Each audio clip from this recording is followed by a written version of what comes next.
আসসালামু আলাইকুম রহমতুল্লাহ। সম্মানিত ভিউয়ার্স, আজকে আমি আপনাদের সামনে এমন একটি ভিডিও নিয়ে আসলাম যে ভিডিওটা অনেক দিন ধরে এমন একটা ভিডিও বানাবো আশায় ছিলাম। যে দেখুন, মুফতি জসিমউদ্দিন রহমান হাফিজাহুল্লাহ তিনি চরমনায় আসার আগে চরমনায় সম্পর্কে কি মন্তব্য করেছিলেন এবং চরমনায় আসার পরে এখন বর্তমানে চরমনায় সম্পর্কে ওনার ধারণা, ওনার চিন্তা চেতনা কেমন। আসলে ভাই, যদি কেউ দরবারে না আসে তখন দরবারের মজা বা দরবারের আসল হাকিকত বুঝতে পারে না। অনেক জামাতি ভাইয়েরা বা জমিয়তের ভাইয়েরা বা অনেক ভাইয়েরা আমাকে দলিল দিতেন যে দেখো, তুমি চরমনাই করো, তোমার তোমার কৌমি আকিদারে একজন মানুষ চরমনাইকে বাতিল বলতেছে। ওনার এই ভিডিওটি দেখে আমাকে অনেক হেনস্থা করতেন। তো এখন দেখুন, উনি চরমনায় আসার আগে ওনার চরমনাই সম্পর্কে ধারণা কি ছিল এবং চরমনায় আসার পরে চরমনাই সম্পর্কে ওনার ধারণাটা কি। প্রথমে আমরা দেখব তিনি চরমনাই ময়দানে আসার আগে চরমনাই সম্পর্কে কি মন্তব্য করেছিলেন। তাই ভিডিওটি একটু লম্বা হবে, ধৈর্য ধরে দেখতেই থাকুন। যুগে যুগে ইসলামী আন্দোলনগুলো ধ্বংস করার জন্য একদল লেবাসধারী মুখোশধারী গাদ্দার লোকেরা ইসলামী আন্দোলনকে পিছন থেকে ছুরিকাঘাত করেছে। এই চরমনাই পীর যুগে যুগে বাংলার জমিনে যতবারই ওলামাকে একত্র হয়েছে, আন্দোলন করেছে, তাদের পিছন থেকে ছুরি মেরে ইসলামকে ধ্বংস করেছে। আপনারা জানেন ওনার দলের যে নাম ইসলামী শাসনতন্ত্র আন্দোলন, এটা কোনো দল ছিল না। এই দলের ইতিহাস পড়ুন। এই দল জন্ম হয়েছে আমাদের সামনে। আমি তখন মিশকাত পড়ি, জামিয়া রহমানিয়া তখন হয় নাই। লালবাগ থেকে আমরা এসে জামিয়া মোহাম্মদী হাউজিং এর মালিক হাজী সিরাজউদ্দৌলার দ্বিতীয় তলা বিল্ডিং এ যেখানে সে থাকে, ওই বিল্ডিং এর দোতলায় ওই সময়কার বড় বড় আলেম দেলোয়ার হোসেন সাইদি, শাইখুল হাদিস আল্লামা আজিজুল হক সাহেব, মুফতি আমিনী সাহেব, এরকম চরমনাই পীরও ছিল। এরকম ভাবে আব্দুল গাফফার সাহেব ঢাকার একজন বড় আলেম ছিলেন, মারা গেছেন। এই লোকগুলো একাত্র হয়ে চিন্তা করলো, দল না, আমরা আন্দোলন করবো ইসলামী শাসন ব্যবস্থা কায়েমের জন্য। সব দলমত ভেঙ্গে দিয়ে একটা ব্যানারে আমরা একত্র হব এবং সেটার জন্য একটা বড় সমাবেশ ডাকা হয়েছিল ঢাকার শাপলা চত্বরে।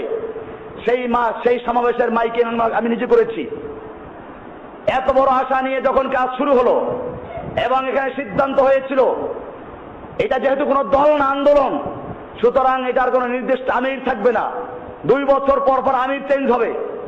এরকম প্রথম আমির হলেন এদেশের আলেমদের উস্তাদ শাইখুল হাদিস আল্লামা আজিজুল হক সাহেব রাহিমাহুল্লাহ।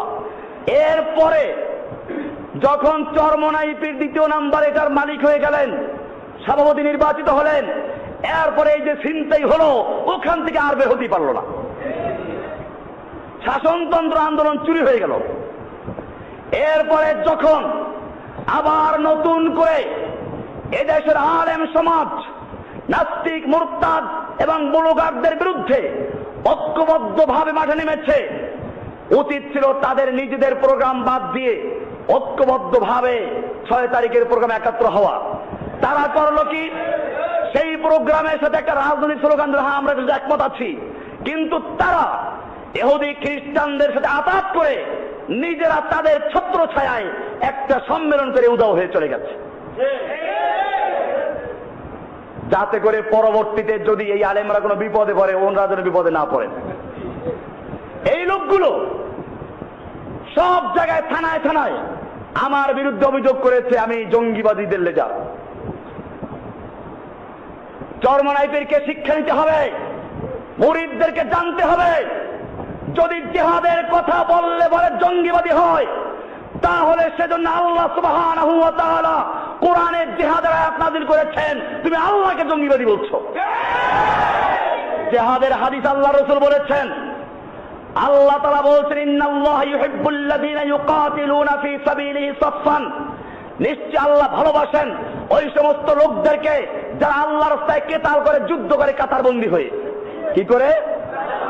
তাদেরকে আল্লাহ ভালোবাসেন। কিতাল কোরআনে আছে, যুদ্ধ কোরআনে আছে। এমনি ভাবে আল্লাহ সুবহানাহু ওয়া তাআলা সূরা তাওবার 111 নম্বরে বলেছেন, ইন্নাল্লাহা আশতারা মিনাল মুমিনিনা আনফুসাহুম ওয়া আমওয়ালাহুম বিআন্না লাহুমুল জান্নাহ ইউকাতিলুনা ফী সাবিলিল্লাহ, নিশ্চয় আল্লাহ তাআলা মুমিনদের জান এবং মাল ক্রয় করেছেন জান্নাতের বিনিময়ে ইউকাতিলুনা ফি সাবিলিল্লাহ, তারা আল্লাহর রাস্তায় কেতাল করে, যুদ্ধ করে। আল্লাহর কাছে বিকৃত মাল হস্তান্তর করবে কেমনে সেটা আল্লাহ বলে দিয়েছেন।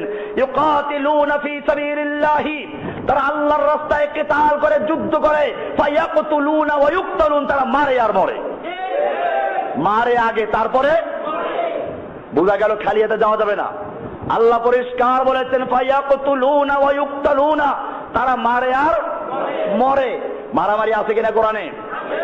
এমনি ভাবে আল্লাহ সুবহানাহু ওয়া তাআলা প্রায় 400 আয়াত নাযিল করেছেন। আল্লাহর নবী মুহাম্মদুর রাসূলুল্লাহ সাল্লাল্লাহু আলাইহি ওয়াসাল্লাম যুদ্ধ করেছেন। তোমার বুঝে না আসলে বদর, উহুদ, খন্দকের ইতিহাস পড়ো, বুখারীর হাদিস পড়ো।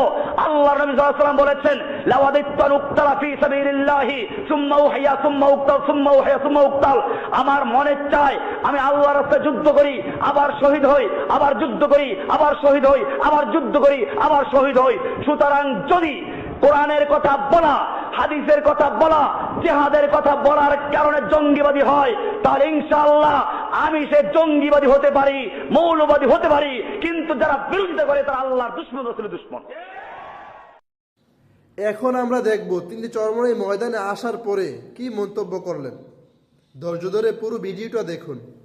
আসসালামু আলাইকুম ওয়া রাহমাতুল্লাহি ওয়া বারাকাতুহু। ওয়া আলাইকুম আসসালাম ওয়া রাহমাতুল্লাহি ওয়া বারাকাতুহু। চরমনায় এসেছেন, একসময় চরমনার সাথে আপনার একটা যোগসূত্র ছিল, দায়িত্ব পালন করেছেন। শায়েখদের সাথে আমাদের পরিবার, এই চরমনাই পরিবারের সাথে সম্পর্ক ছিল। আপনি এসেছেন, নতুন করে একটা আলোচনা তৈরি হয়েছে, একটা সুন্দর একটা পরিবেশ তৈরি হয়েছে মাশাআল্লাহ। আপনার সেটা অনুভূতিটা কি, কেমন লাগছে, বা আপনার ভবিষ্যৎ প্ল্যান কি, একটু যদি খোলাসা করে বলতেন।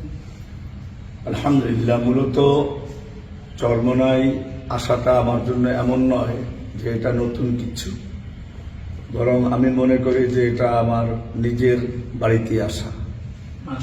চরমনাইয়ের সাথে মূলত আমাদের সম্পর্কটা শুধু আধ্যাত্মিক না, আমার মরহুম নানা মাওলানা কারি মফিজুর রহমান সাহেব এখানেরই খলিফা ছিলেন, এবং ওনার শাহাদাতের পরে তার সুযোগ্য সন্তান মাওলানা আবু সালেহ হাফিজাহুল্লাহ তাআলা, মূলত ওনার প্রচেষ্টায় আমার মাদ্রাসায় পড়াশোনা করা। তো সেই সূত্রে যখন আমি দেওবন্দ থেকে পড়াশোনা করে চলে আসি, বরিশাল মাহমুদিয়ায় যখন মুহাদ্দিস হিসাবে ছিলাম, তখন বরিশাল ইসলামী শাসনতন্ত্র আন্দোলনের আমি জেলা সভাপতি ছিলাম, এবং তখন ব্যাপকভাবে শহরে কাজ চলছিল। তো সেই সূত্রে এটা আমার নিজেরই প্রতিষ্ঠান। আলহামদুলিল্লাহ, মাশাআল্লাহ। এরপরে যেটা হলো যে আসলে প্রত্যেকেরই একটা নিজস্ব কিছু চিন্তা চেতনা থাকে, মতভেদ থাকে, তো এটা ভিন্ন বিষয়। কিন্তু যেটা মৌলিক বিষয়টা হচ্ছে যে আত্মার ভিতরে যে সম্পর্কটা থাকে এটা কখনো দূর হয় না। আলহামদুলিল্লাহ, মাশাআল্লাহ। আমি এটাকে এইভাবে তুলনা করি যে মানুষ সেই রুহু জগতে আল্লাহর পরিচয় লাভ করেছিল, অন্তরের ভিতরে যে আল্লাহর প্রতি ভালোবাসা, আল্লাহর স্বীকৃতি গাথা ছিল, দুনিয়াতে এসে হয়তো অনেক সময় মানুষ ভুলে যায়, কিন্তু বিপদে পড়লে ঠিকই এবার ওটা মনে পড়ে। তো আমি যখন কারাগারে বন্দী ছিলাম, তখন মূলত বারবার আমার মনে পড়তো যে আমার স্মৃতিতে পিছনে কারা ছিল।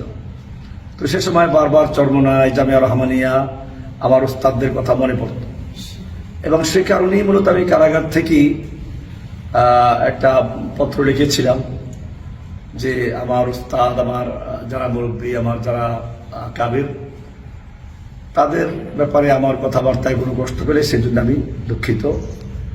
তো বিষয়টা এটা একটা সাধারণ বিষয় ছিল না, মূলত একটা মৌলিক বিষয়, যে ওই যে আমাদের পূর্ব থেকেই একটা আন্তরিকতা, ভালোবাসা ছিল, মূলত সেটাই বারবার জাগ্রত হচ্ছিল, এবং আজকে আসাটা মূলত এটারই একটা অংশ। চরমনাই বিষয়ে কিভাবে মূল্যায়ন করবেন, তার যে এখন বর্তমান ভূমিকা, অনেকে তাকে বলছে। না, আলহামদুলিল্লাহ, আসলে হচ্ছে কি, আমি যখন ওনাদের সাথে সাক্ষাৎ করলাম, শাইখ চরমনাই এবং হযরত পীর সাহেব চরমনাইয়ের সাথে সাক্ষাৎ হলো, তাদের আন্তরিকতা, তাদের ভালোবাসা, এটা সত্যিই আমাকে চমৎকৃত করেছে। আর বিশেষ করে বর্তমান অবস্থাতে ওনাদের যে ভূমিকা, জাতির ঐক্যের প্রয়োজন, ওলামায়ে কেরামদের ঐক্যের যে প্রয়োজন, এক্ষেত্রে আমি মনে করি যে ওনারা সঠিক ভূমিকাই নিচ্ছেন এবং এটার প্রতি এক ধরনের সমর্থন জানানো, স্বীকৃতি দেওয়া, এটাও মূলত এই সফরের একটা অংশ। মাশাআল্লাহ। তো এজন্য, কারণ আমরা মনে করি যে ওলামায়ে কেরাম যুগ যুগ ধরে অন্যদের নেতৃত্বে চলার কারণে একটা হীনমন্যতা, একটা দুর্বলতা তৈরি হয়েছে। আবার যুগে যুগে ওই লোকগুলো আলেমদেরকে ব্যবহার করেছে। আমার বিভিন্ন বক্তব্যে আপনারা দেখবেন, আমি একটা উদাহরণ দিয়ে থাকি।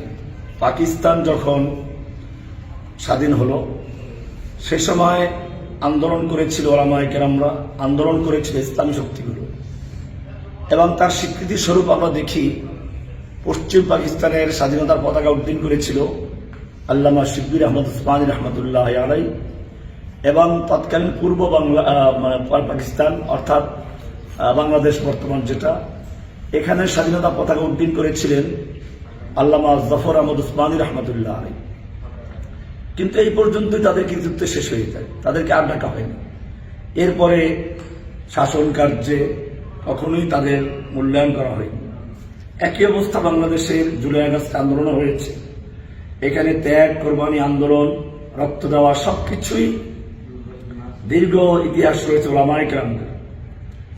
হ্যাঁ, এটার চূড়ান্ত পর্বে চলে গেছে ছাত্র জনতার মাধ্যমে।